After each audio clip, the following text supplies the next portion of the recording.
So hello everyone, मैं हूं रितेश कुमार और आप देख रहे हैं अपना पसंदीदा चैनल ज्ञान उदित क्लासेस। दोस्तों, आज के इस क्लास में हम बात करने वाले हैं क्लास 10th की साइंस, जिसका हमारा पार्ट चल रहा था फिजिक्स का। ये हमारा लेक्चर नंबर 3 होगा, जिसमें हम कवर करने वाले हैं प्रकाश का परावर्तन तथा अपवर्तन। इस चैप्टर में हम देखेंगे गोलीय दर्पण द्वारा प्रतिबिंबों का वर्णन, मतलब गोलीय दर्पण द्वारा प्रतिबिंब जो बनते हैं उनके कुछ नियम होते हैं, उनको जानेंगे। और अवतल दर्पण द्वारा प्रतिबिंब का निर्माण, अवतल दर्पण के द्वारा प्रतिबिंब कैसे बनते हैं, इसकी 6 स्थितियां हम इसी वीडियो में कवर करने की कोशिश करेंगे और ट्रिक के साथ हम आपको वो टॉपिक क्लियर करा देंगे। तो बने रहिए वीडियो के एंड तक। आइए शुरुआत करते हैं हम गोलीय दर्पण द्वारा प्रतिबिंबों का बनना। इनके कुछ नियम हैं, उनको हम जानते हैं। तो आइए शुरू करते हैं। तो देखिए, गोलीय दर्पण द्वारा प्रतिबिंब खींचने के नियम, ध्यान से देखिए।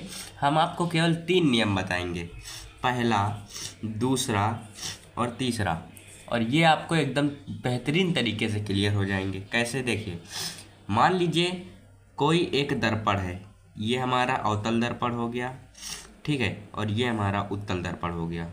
दोनों को समझिए, ये अवतल है और ये उत्तल है। अवतल क्या होता है? जिसमें परावर्तन अंदर की तरह से होता है। ये अवतल है, आ से अंदर की ओर से, और उत्तल ऊ से उभरे हुए तल से हमारा जो परावर्तन होता है वो। तो देखिए, ये हमने मुख्य अक्ष बनाया, इसका मुख्य अक्ष बनाया, ठीक है।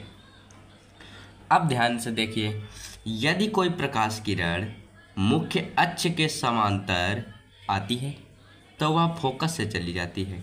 ये हमारा पहला है, जाती है, फोकस से गुजर जाती है, ठीक है। कोई भी एक दर्पण है, उसके मुख्य अक्ष के समानांतर आने वाली प्रकाश किरण परावर्तन के पश्चात फोकस से जाते हुई जाएगी या तो जाती हुई प्रतीत होगी। कैसे? मान लीजिए, अब देखिए, इधर से हमारा परावर्तन होगा ना, तो यहाँ से हमने मान लीजिए ये इधर से कोई प्रकाश किरण आ रही है, ठीक है, और प्रकाश किरण इस मुख्य अक्ष के समांतर आ रही है। समांतर आ रही है तो इसको फोकस से जाना चाहिए, फोकस हमारा इधर होगा। अब लेकिन यहाँ पे हमने पेंट कर रखा है, तो इधर तो हमारी प्रकाश किरण जाएगी नहीं, और ये ऐसे करके वापस लौट जाएगी, ऐसे जाएगी और ऐसे वापस हो जाएगी, मतलब फोकस से जाती हुई हमको प्रतीत होगी। इस तरीके से हम बताएंगे कि कोई भी मुख्य अक्ष के समांतर आने वाली प्रकाश किरण फोकस से परावर्तन के पश्चात फोकस से जाती है, ठीक है, पहला। दूसरा नियम ठीक इसी का अपोजिट है। कैसे? ये उत्तल दर्पण बनाया, या अवतल बनाया, और ये हमारा उत्तल दर्पण, ठीक है, अवतल उत्तल। देखिए, ये हम इसका मुख्य अक्ष बना दिए और ये इसका मुख्य अक्ष है, ठीक। अब कोई प्रकाश किरण डायरेक्ट आ रही है फोकस से, इसका फोकस ये है, इसका पी ये है, इसका सेंटर ये है, PFC, ठीक है। अब कोई भी प्रकाश किरण F से जा रही है तो सीधे समानांतर हो जाएगी, किसके? मुख्य अक्ष के समांतर हो जाएगी। उसी तरह इधर कोई भी प्रकाश किरण F से आती हुई प्रतीत हो रही है, F से जाती हुई प्रतीत हो रही है, तो वह मुख्य अक्ष के समांतर हो जाएगी। ऐसे आ रही है और ऐसे चली गई। तो समझिए बात को। यहाँ पे हमने बताया कि कोई समानांतर आएगी तो फोकस से जाएगी, कोई भी किरण समांतर आएगी तो फोकस से जाएगी, और यदि कोई किरण फोकस से आएगी तो समांतर हो जाएगी। अब लास्ट नियम क्या है? यदि कोई प्रकाश किरण, ठीक है, यदि कोई प्रकाश किरण सेंटर से आएगी, कहाँ से? सेंटर से आएगी या आती हुई प्रतीत होगी। जैसे मान लीजिए ये हमारी किरण जा रही है, यहाँ पर कोई वस्तु है, तो यहाँ से एक किरण ऐसे जा रही है, ठीक है, ऐसे ये हमारी किरण जा रही है, और यह किरण जो हमारी सेंटर से जाएगी वो वापस उसी में लौट जाएगी, मतलब इधर से जाएगी तो उधर से आ जाएगी। उसी तरह इसमें होता है। मान लीजिए ये हमारी किरण आ रही है ऐसे ऐसे ऐसे, और ये ऐसे ऐसे आ रही है, तो ये उसी मार्ग में वापस चली जाएगी। आएगी तो इस मार्ग से आएगी और फिर उसी मार्ग में चली जाएगी। तो आशा करते हैं आपको ये तीनों समझ आए होंगे। नहीं आए फिर से समझिए कि एक बढ़िया सा नियम बताते हैं, आपको ट्रिक बताते हैं याद करने की, कि जब भी कोई प्रकाश किरण, मान लीजिए प्रकाश किरण है, फोकस से आएगी, ठीक है, ये प्रकाश किरण फोकस से आएगी तो समांतर हो जाएगी। ये समांतर समझिए, समांतर का ऐसा साइन होता है। यदि कोई प्रकाश किरण फोकस से आएगी तो समांतर हो जाएगी, और कोई प्रकाश किरण समांतर आएगी तो फोकस से जाएगी, ठीक है। और कोई प्रकाश किरण सी से आएगी तो हमारी वो सी पर ही चली जाएगी। समझिए, यदि कोई प्रकाश किरण फोकस से आएगी तो समांतर हो जाएगी, और समांतर आएगी तो फोकस से जाएगी, और सी से आएगी तो सीधे सीधे चली जाएगी। समझ गए। अब आशा करते हैं आपको ये तीनों नियम बेहतरीन तरीके से क्लियर हो गए होंगे। अब आइए देखते हैं हम अवतल दर्पण से प्रतिबिंब कैसे बनते हैं, उसकी 6 की 6 स्थितियां अभी हम देखते हैं। तो आइए देखते हैं हम अवतल दर्पण द्वारा प्रतिबिंब का निर्माण कैसे होता है। देखिए, इसकी हमारे पास टोटल 6 स्थितियां हैं, और जो भी हमने नियम पढ़े वो सारे नियम इसमें काम आने वाले हैं, तो आप उनको ज़रूर अच्छे से तैयार कर लीजिएगा। हमने तो बेहतरीन तरीके से समझा दिया है, ठीक है। वो 6 स्थितियां हैं, इसमें कुल टोटल हमारे पास 6 स्थितियां रहेंगी, और 6 स्थितियों को हम इसी वीडियो में कवर करने की कोशिश करेंगे। जिसमें हमारी पहली स्थिति है जब वस्तु अनंत पर हो। अब मान लीजिए कोई एक दर्पण है, दर्पण मतलब कोई एक अवतल दर्पण है, ये हम बना रहे हैं अवतल दर्पण, ठीक है। अवतल दर्पण बन गया, और ये हमारा इसका रहा मुख्य अक्ष। ध्यान से समझते चलिएगा, ये रहा इसका मुख्य अक्ष, ठीक है। अब कोई वस्तु अनंत पर रखी है, ये हम मान लेते हैं ये हमारी वस्तु है, ठीक। अनंत पर रखी है, यहाँ से चल रही है ये प्रकाश किरण जा रही है, ये आई प्रकाश किरण, ठीक है। अब इस दर्पण का ये पोल है, मतलब ध्रुव है, ये हमारा फोकस है, ये हमारा सी है, M1 M2 मतलब दर्पण के द्वारक हैं, ठीक है। समझते चलिए। अब यहाँ से मुख्य अक्ष के समानांतर जा रही है प्रकाश की किरण, तो ये फोकस से चली जाएगी। ध्यान से समझते चलिएगा, यही अभी हमने बताया था कि कोई प्रकाश किरण समांतर आएगी मुख्य अक्ष के तो वह फोकस से जाएगी, और यदि कोई प्रकाश किरण फोकस से आएगी तो वह समांतर हो जाएगी। तो ये एक आ रही है प्रकाश किरण, तो यहाँ से भी ये फोकस से भी चली जाएगी, तो ये एक गई और ये आ गई। तो जहाँ पर हमको किरणें वास्तव में मिलती हुई प्रतीत हो रही, यहाँ पे मिल रही हैं, तो इसका मतलब है यहाँ पर ही हमारा इस वस्तु का प्रतिबिंब बनेगा। अब देखिए प्रतिबिंब हमारा कैसा बना है। प्रतिबिंब हमारा छोटा है, वस्तु से तब बहुत छोटा है, मतलब सबसे छोटा, ठीक है, सबसे छोटा प्रतिबिंब प्राप्त होगा, और वास्तव में मिल रही है किरण, इसलिए ये हमारा प्रतिबिंब वास्तविक होगा, वास्तविक होगा। और जितने भी वास्तविक प्रतिबिंब होते हैं वो सारे उल्टा होते हैं, तो ये हमारा उल्टा होगा। इतना छोटा बना है कि हमको समझ नहीं आ रहा उल्टा बना है या सीधा बना है, लेकिन जितने भी वास्तविक होते हैं वो सारे उल्टे होते हैं, उल्टा है। और फोकस पर बना है, कहाँ पर बना है, फोकस पर। इस तरीके से बताएंगे हम कि इस स्थिति में हमारा प्रतिबिंब इस तरीके से बनेगा, सबसे छोटा बनेगा, वास्तविक बनेगा, उल्टा बनेगा और फोकस पर बनेगा, ठीक है। जब हमारी वस्तु अनंत पर होगी तब ऐसा होगा।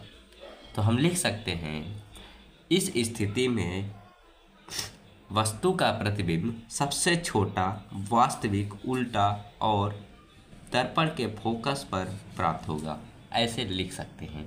अब देखते हैं हम दूसरी स्थिति। अब देखिए हमारी दूसरी स्थिति है जब वस्तु C से परे हो। C से परे का मतलब है C से पहले हो, C से पहले हो, तो यहाँ पर हम वस्तु रख देते हैं, ठीक है। ये हमारी वस्तु है, ध्यान से देखिएगा, ये हमारी वस्तु है, इसका हम नाम कर देते हैं A B। ये हमारी A और B नाम की हमारी वस्तु है, ठीक है। अब हम वही रूल अप्लाई करेंगे जो अभी हमने इसमें अप्लाई किया था पहले रूल में, और जो हमने अभी तीनों रूल पढ़ के आए वही हम यहाँ पे अप्लाई करेंगे। पहली हमारी प्रकाश किरण ऐसे चलेगी, परावर्तन के पश्चात फोकस से चली जाएगी। और एक बात ध्यान रखिएगा कि प्रतिबिंब बनने के लिए मात्र 2 किरणें हमको आवश्यक होती हैं। यदि हम किरण आरेख बना रहे हैं, किरण आरेख बनाते समय प्रतिबिंब को दर्शाने के लिए मात्र 2 किरणें आवश्यक होती है, ठीक है। तो एक प्रकाश किरण ये गई और एक प्रकाश किरण यहाँ से चली गई। अब ध्यान से देखिएगा, अब ये हमने बताया कि समांतर आएगी तो फोकस से जाएगी। अब इसी किरण को हम फोकस से गुजार देंगे तो ये हमारी किरण समांतर हो जाएगी, ठीक। फोकस से जाएगी तो समांतर हो जाएगी। अब यहाँ पर हमको मिलती हुई प्रतीत हो रही हैं, तो ये हमारा ऐसा उल्टा हमारा प्रतिबिंब मिल जाएगा। तो ये हमारा हो जाएगा B डैश और ये हो जाएगा A डैश। तो ये हमारा प्रतिबिंब है, ये हमारी वस्तु है। अब देखिए वस्तु का साइज और प्रतिबिंब का साइज कुछ डिफरेंस नज़र आ रहा है आपको। कि वस्तु का साइज ए बी कुछ बड़ा है प्रतिबिंब के साइज से, तो हम ऐसे लिखेंगे कि हमारा प्रतिबिंब कैसा होगा। तो हमारी प्रतिबिंब की स्थिति क्या आएगी, वस्तु से छोटा बनेगा, वस्तु से छोटा है, वास्तविक है, उल्टा है, सी और एफ के बीच है, सी एफ के बीच बना है, उल्टा है, उल्टा है, वास्तविक मतलब दो किरणें आपस में मिलती हुई नजर आ रही हैं, प्रतीत हो रही हैं तो वो आभासी हो जाएगा, नजर आ रही हैं या वास्तव मिल रही हैं तो वो हमारा वास्तविक हो जाएगा। तो आशा करते हैं आपको ये वाला स्थिति क्लियर होगी। अब हम देखते हैं तीसरी स्थिति। तो देखिए अगला हमारा है जब वस्तु सी पर हो, जब वस्तु वक्रता केंद्र पर हो। सी का मतलब है वक्रता केंद्र। ये हमने वस्तु रख दी सी पर, ठीक रख दिया। अब हम वही रूल अप्लाई करेंगे। पहली प्रकाश किरण हमारी समांतर जाएगी, फोकस से आ जाएगी, दूसरी प्रकाश किरण हमारी फोकस से जाएगी और ये समानांतर हो जाएगी। जब आप इसको पेंसिल और स्केल की सहायता से बनाएंगे तो आपको प्रतिबिंब यहाँ पर कुछ मिलेगा, मतलब इसके आकार और इसका आकार दोनों का आकार बराबर होगा। यहाँ पे हमारा मिलता हुआ दिख रहा है, लेकिन ये दोनों हमारे बराबर मिलेंगे। जब आप पेंसिल और पटरी की सहायता या स्केल की सहायता से बनाएंगे तो आपको ऐसे ही दिखेगा, ठीक है। तो देखिए अब हमारी इस तरीके से हम इसमें तीर का दर्शा देंगे कि ऐसे हमारी प्रकाश किरणें गईं और ऐसे हो गई। तो अब हम देखते हैं प्रतिबिंब हमारा कैसा बनेगा। तो हमारा प्रतिबिंब कैसा मिलेगा, वास्तविक उल्टा होगा, वास्तविक होगा और उल्टा होगा, वस्तु के बराबर होगा और वक्रता केंद्र पर मिलेगा। वक्रता केंद्र पर हमको प्रतिबिंब मिला, जैसे मान लीजिए ए और बी वस्तु था तो बी डैश और ए डैश हमको ये मिल जाएगा क्या, प्रतिबिंब। समझ गए। अब देखिए हमने बताया कि प्रतिबिंब जो हमारा मिलेगा वो वास्तविक मिलेगा, वास्तव मिल रहे हैं, उल्टा होगा, उल्टा है, वस्तु के साइज के बराबर होगा और वक्रता केंद्र पर होगा, ठीक है। सारी स्थितियाँ हमारी फॉलो हो रही हैं और इसी तरीके से हम लिख रहे हैं। अब देखते हैं हम चौथी स्थिति। तो अगली हमारी स्थिति है जब वस्तु सी व एफ के बीच हो, सी और एफ के बीच में हो। तो हम रख देते हैं यहाँ पर अपनी वस्तु को, ठीक है, ध्यान समझिए। सी और एफ के बीच रख दिया, मान लीजिए ये हमारी वस्तु है ए बी, ठीक। अब हम प्रकाश किरण यहाँ से चलाते हैं और ये हमारी फोकस से चली जाएगी, समझ आ रहा है, ठीक है। अब यही प्रकाश किरण हमारी फोकस से जाएगी और ये हमारी समानांतर हो जाएगी। ध्यान से देखते चलिएगा, ये ऐसे आएगी, ऐसे आएगी। जब आप पटरी और स्केच की सहायता से बनाएंगे तो ये यहाँ पे कुछ मिलेगा प्रतिबिंब। अभी यहाँ पर कुछ ऐसा बन रहा है। यदि हम आपको पेंसिल और स्केल की सहायता से बनाकर दिखाते तो आपको प्रतिबिंब कुछ यहाँ पर मिलेगा, ठीक है। आप बनाकर चेक कर लीजिएगा, आपको प्रतिबिंब यहीं पर मिलेगा। तो अब आप एक चीज़ नोटिस कर रहे होंगे, जो हमारा प्रतिबिंब है बी डैश और ए डैश ये हमारा उल्टा है और वस्तु से बड़ा है। अभी तक जो हमारे वस्तु से बराबर मिल रहा था या वस्तु से छोटा प्रतिबिंब मिल रहा था, लेकिन इस स्थिति में हमारा वस्तु से बड़ा प्रतिबिंब मिलेगा। और इन स्थितियों को आप एकदम अच्छे से याद कर लीजिए, क्योंकि इन्हीं स्थितियों से पेपर में क्वेश्चन आते हैं और इन्हीं स्थितियों के माध्यम से आप न्यूमेरिकल सॉल्व कर पाएंगे, ठीक है।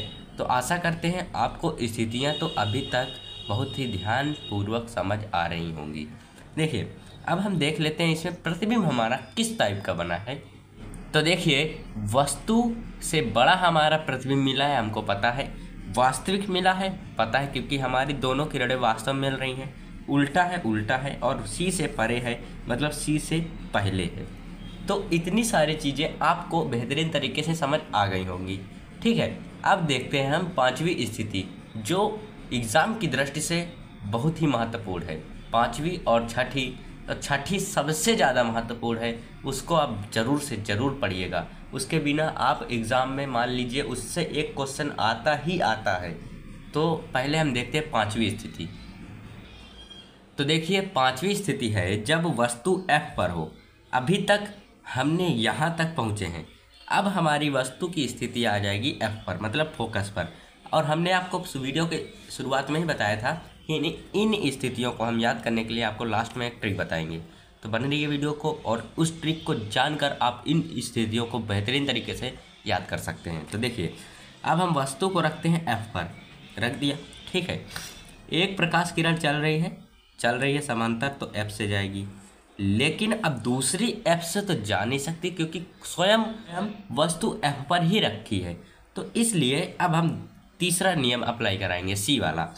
तो मान लेते हैं हमारी ये वस्तु की जो किरण है, वस्तु से जो हमारी प्रकाश किरण है वो सी से जाती हुई प्रतीत हो रही है और ये किरण ऐसे ऐसे जा रही है, ठीक है, ऐसे गई। और देखिए यदि हम यहाँ से ये ऐसे वापस आएगी और ये वापस आ रही है, देखिए आ रही है, और हम क्या मान लेंगे, या भी जब आप पटरी और पेंसिल की सहायता से बनाएंगे तो ये आपको पैरेलल नज़र आएंगे। पैरेलल मतलब समांतर नज़र आएंगे। तो हम वास्तव में मान लेंगे कि ये वास्तविक तो बनाएगा लेकिन ये आगे जाके कहीं मिल रही होंगी, ये किरणें आगे जाके ऐसे ऐसे करके कहीं ना कहीं मिलेंगी। तो हम ऐसा बता दे रहे हैं कि इसमें जो हमारा प्रतिबिंब की स्थिति आएगी उसको आप देख लीजिए, तब आपको समझ आ जाएगा। तो देखिए प्रतिबिंब की स्थिति, तो वस्तु की जो प्रतिबिंब बना है वस्तु का, उसकी स्थिति देखिए वस्तु से बहुत बड़ा बनेगा क्योंकि वस्तु इतनी है और ये आगे जाके कहीं मिलेंगी जाके तो बहुत बड़ा हमारा बनेगा, ठीक है। वास्तविक बनेगा, उल्टा बनेगा, अनंत पर बनेगा, क्योंकि हमको पता नहीं है ना कि ये हमारी जो किरणें हैं कहाँ पर मिलेंगी, तो अनंत पर बनेगा। और एक बात आपने नोटिस की होगी, पहली स्थिति में जब हमने वस्तु को अनंत पर रखा था तो हमारा जो प्रतिबिंब था वो फोकस पर मिला था, लेकिन जब हम पांचवी स्थिति में फोकस पर वस्तु को रख रहे हैं तो हमारा जो प्रतिबिंब है अनंत पर मिल रहा है। तो यहाँ पर कुछ ना कुछ कनेक्शन है और इसी कनेक्शन से हम ट्रिक बनाएंगे और यही ट्रिक आपको काम आएगी एग्ज़ाम में। तो बनी रहिए वीडियो में, देखिए। अब देखते हैं हम लास्ट स्थिति जो आपके एग्ज़ाम के लिए बहुत ही ज़्यादा महत्वपूर्ण है। तो आप यदि उसे छोड़ रहे हैं तो आप कहीं ना कहीं गलती जरूर कर रहे हैं। तो आइए देखते हैं हम छठी स्थिति। तो देखिए ये हमारी लास्ट स्थिति है और इस स्थिति से बेस्ड आपके एग्ज़ाम में क्वेश्चन आने वाला है। मैं बार बार कह रहा हूँ, इसलिए इस स्थिति को आप दिमाग में रट लीजिए, ठीक है। देखिए क्या है कि जब वस्तु P और F के बीच हो, P और F के बीच हो, रख दिया। आप ध्यान दीजिए यहाँ से एक समांतर प्रकाश किरण आई, मुख्य अक्ष के फोकस से गई। अब लेकिन प्रकाश किरण जाएगी तो कहाँ से जाएगी? C से जाएगी। क्यों? क्योंकि यहाँ से यदि हम डायरेक्ट प्रकाश किरण इसमें कूदाएंगे तो इधर जाएगी और इधर से तो परावर्तन होने वाला नहीं है क्योंकि हमारा दर्पण तो इधर है ना।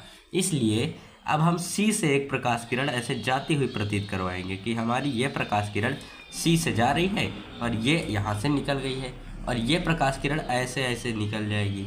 यदि हम इसको और ऐसे बनाएंगे तो ये दोनों बहुत दूर जाके दूर हो रही हैं। तो ये दोनों बहुत दूर हो रही हैं। लेकिन यदि हम इन प्रकाश किरणों को और आगे धीरे धीरे बढ़ाएं, इन प्रकाश किरणों को धीरे धीरे बढ़ाएं तो ये आगे जाके कहीं ना कहीं मिल रही हैं। ध्यान से देखिएगा, ये आगे जाके कहीं ना कहीं मिल रही हैं, ठीक है। ये हमारी वस्तु थी AB और प्रतिबिंब मिला A', B'। अब इस स्थिति में आप ध्यान से देखिए आपको प्रतिबिंब कैसा मिला है। तो ध्यान से देखिए, जब हम वस्तु को F और P के बीच रखते हैं तो प्रतिबिंब हमको सीधा मिलता है और जितने भी सीधे प्रतिबिंब होते हैं वे सारे आभासी होते हैं। आभासी मतलब काल्पनिक होते हैं। काल्पनिक मतलब वो जो प्रकाश किरणें हैं वो वास्तव में मिलती हुई प्रतीत नहीं होती हैं। तो वास्तव में मिल नहीं रही हैं, हमने इनको ज़बरदस्ती मिलाया है तब जाके हमारा प्रतिबिंब प्राप्त हुआ है। तो आशा करते हैं आपको ये डायग्राम बेहतरीन तरीके से क्लियर हो गया होगा। अब लिखते हैं हम इसकी प्रतिबिंब की स्थिति। तो देखिए प्रतिबिंब की स्थिति में वस्तु से बड़ा, वस्तु इतनी छोटी है, प्रतिबिंब इतना बड़ा है, ठीक है। इस स्थिति का इस्तेमाल हम दैनिक जीवन में भी करते हैं, अभी बताते हैं। और फिर आभासी बनता है। आभासी मतलब जो हमको काल्पनिक होता है, वो हमारी जो प्रकाश किरणें हैं वो वास्तव में मिलती हुई प्रतीत नहीं होती हैं। सीधा बनता है, सीधा है। दर्पण के पीछे बनता है, ये दर्पण के सामने है। ये दर्पण है, परावर्तक तल इधर, ये दर्पण के सामने है और ये इसका परावर्तक तल इधर से हमारा पेंट है, तो ये दर्पण के पीछे बनता है, ठीक है, समझ गए। अब देखिए हम बता रहे थे कि इस स्थिति का आपको एक उपयोग मिलेगा। उपयोग हम दैनिक जीवन में भी देखते हैं, ठीक है। वो दैनिक जीवन में उपयोग क्या है? जब हम नाई के पास जाते हैं तो वहाँ पे जो शीशा लगा होता है, जो दर्पण लगा होता है, वो हमारा अवतल दर्पण ही होता है। तो जो दर्पण लगा होता है नाई के दुकान के सामने, वो हमारा अवतल दर्पण होता है। ठीक है, अवतल दर्पण होता है। जैसे मान लीजिए ये हमारा दर्पण लगा हुआ है इतना, जब हम इसको ऐसे ऐसे करेंगे, ध्यान से देखते चलिएगा, और यहाँ पे कोई नाई खड़ा है, जब हम ये निकालेंगे, सेंटर आएगा, यहाँ पे कुछ फोकस आएगा। यदि हम फोकस और यहाँ पे हम बैठे हुए हैं, ठीक है, यहाँ पे बैठे हैं, तो हमारा प्रतिबिंब हमको बड़ा दिखता है और सीधा दिखता है। इसका प्रयोग हम दाढ़ियों, जैसे हमारे जो दाढ़ी बनवाते हैं लोग, उनकी जो छोटे छोटे बाल रह जाते हैं स्किन पर, उनको देखने के लिए, बड़ा देखने के लिए, उन छोटे छोटे बालों को बड़ा देखने के लिए यहाँ पे इस्तेमाल होता है। और डॉक्टर को जब कोई भी छोटी वस्तु या कोई भी छोटी चीज़ देखनी होती है किसी बॉडी के अंदर, उसका उपयोग हम वहाँ पर करते हैं। किसका? अवतल दर्पण का उपयोग इसी स्थिति के अनुसार हम वहाँ पर करते हैं। आशा करते हैं आपको दोनों उपयोग बेहतरीन तरीके से क्लियर हो गए होंगे। जैसा कि हमने आपको बताया था कि हम इन स्थितियों के बारे में आपको एक ट्रिक देंगे। आइए अब हम उस ट्रिक को जानते हैं और फिर वीडियो को समाप्त करते हैं। तो ये रही वो ट्रिक जिसके माध्यम से आप अवतल दर्पण की जो 6 स्थितियां हैं, आप उसको बेहतरीन तरीके से याद कर सकते हैं। आपको अभी कुछ नहीं समझ आ रहा होगा, अब हम समझाते हैं। जब ए नाम की वस्तु अनंत पर होगी तो वह ए नाम का हमारा जो प्रतिबिंब है फोकस पर मिलेगा। ठीक है, ए नाम की जो प्रतिबिंब है, ए नाम की जो वस्तु है अनंत पर होगी तो फोकस पर हमको मिलेगा। और कैसा मिलेगा? वास्तविक मिलेगा, और उल्टा मिलेगा, और हमारा छोटा मिलेगा, सबसे छोटा मिलेगा। और एक स्थिति आप ये याद रखिए, हमारे जो अवतल दर्पण में केवल एक ही जगह पर हमारा जो प्रतिबिंब है आभासी बनता है, वो है जब हमारी वस्तु F और P के बीच होगी, तभी हमारा जो प्रतिबिंब है वो हमारी बनता है आभासी। अब देखिए नेक्स्ट है, जब कोई B नाम की वस्तु C से पहले रखी हो तो हमारा जो B नाम का जो प्रतिबिंब है वो C और F के बीच बनता है और छोटा बनता है, वस्तु से छोटा बनता है, और वास्तविक उल्टा बनता है। ठीक, नेक्स्ट देखिए, जब कोई C नाम की वस्तु C पर रखी है तो उसका जो प्रतिबिंब है वही C पर मिलेगा, और वास्तविक मिलेगा, उल्टा मिलेगा, वस्तु के साइज के बराबर मिलेगा। ठीक, अब देखिए D नाम की कोई वस्तु जब F और C के बीच में रखी है, F व C के बीच रखी है, तो उसका जो प्रतिबिंब हमको मिलता है तो C से परे मिल जाता है और वस्तु से बड़ा मिलता है। नेक्स्ट देखिए, जब कोई E नाम की वस्तु F पर रखी हो तो उसका जो प्रतिबिंब है अनंत पर मिलता है और बहुत बड़ा मिलता है। वस्तु इतनी छोटी, प्रतिबिंब इतना बड़ा, और वस्तु इतनी बड़ी थी, प्रतिबिंब इतना छोटा था। वहीं उल्टा कर दिया जाता है, यहाँ से केस उल्टा होता है। ठीक, और लास्ट वाला तो हमने आपको बता ही दिया है।